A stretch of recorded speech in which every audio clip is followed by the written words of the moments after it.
உங்களை குறித்து தேவனுக்கு ஒரு பெரிய நோக்கம் இருக்கிறது. உங்களை கொண்டு தேவன் அநேகரை ஆசீர்வதிக்க விரும்புகிறார். உங்கள் மூலமாய் ஆண்டவர் பெரிய காரியத்தை செய்ய விரும்புகிறார்.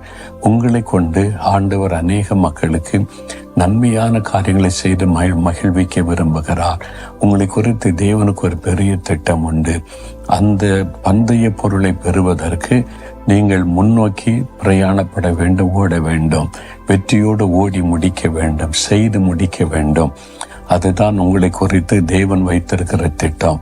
அதை நோக்கி தொடர வேண்டும். பவுல் அப்படிதான், எதற்காக நான் ஆண்டவரால் பிடிக்கப்பட்டேனோ அதை பிடித்து கொள்ளும்படி ஆசையாய் தொடர்கிறேன் என்பதாய் சொல்லுகிறார். ஆண்டவர் என்னை ஊழியத்திற்கு 1974 அழைத்த போது ஆண்டவர் சொன்னார், உன்னுடைய மக்களை பார், இந்த இந்தியாவில் இருக்கிற கோடிக்கணக்கான ஜனங்களை பார்.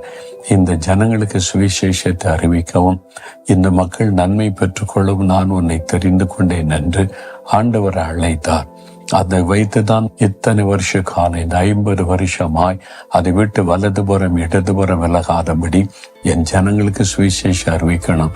என் ஜனங்கள் இயேசுவினுடைய ஆசீர்வாதத்தை பெற்றுக்கொள்ளணும்.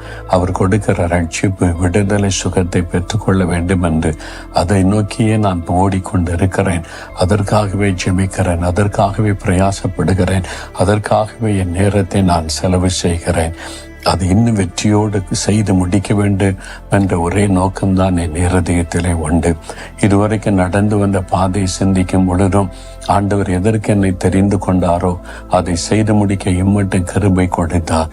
இன்னும் முற்றுமுடியை செய்து முடிக்க வேண்டும் என்ற ஒரே நோக்கம்தான் இருக்கிறது. அதே மாதிரி தான் உங்களை குறித்தும். நீங்க படித்து கொண்டிருந்தாலும், வேலை செய்தாலும், பிசினஸ் பண்ணாலும், நீங்க ஊழியம் செய்தாலும், விவசாயியா இருந்தாலும், டாக்டராக இருந்தாலும், அல்லது அரசாங்க அதிகாரிகளாக இருந்தாலும், தேவனுக்கு ஒரு நோக்கம் உண்டு. உங்களை கொண்டு அவர் செய்து முடிக்க வேண்டிய பணி, உங்களை கொண்டு அநேகருக்கு நன்மை செய்ய ஆசீர்வதிக்க அந்த திட்டத்தை உங்கள் மூலமாய் செய்து முடிக்க கர்த்தர் விரும்புகிறார். அந்த தரிசனத்தை நீங்க பெற்றுக்கொள்ளணும். அதை நோக்கி நீங்கள் பிரயாணப்படணும். அதற்காக உங்களை ஆயத்தப்படுத்திக் கொள்ளணும். அதற்காக உங்களை அர்ப்பணித்துக் கொள்ளணும். அந்த பந்தய பொருளை பெறும்படிக்கு அப்படி நீங்க செய்து முடிச்சுட்டா ஒரு நாள் இந்த உலகத்தில் ஓட்டத்தை முடிச்சு பரலோகத்தில் இயேசுவை சந்திக்கும் போது, நல்லது உத்தமும் உண்மையுமான ஊழியக்காரனே, நான் கொடுத்த பொறுப்பை நீ கொஞ்சத்தில் உண்மையாயிருந்த உன்னை அநேகத்துக்கு அதிகாரியாய் மாற்றுகிறேன். பிதாவின் சந்தோஷத்துக்குள் பிரவேசி என்று பரலோக பாக்கியத்துக்குள்ளே கொண்டு செல்லும்.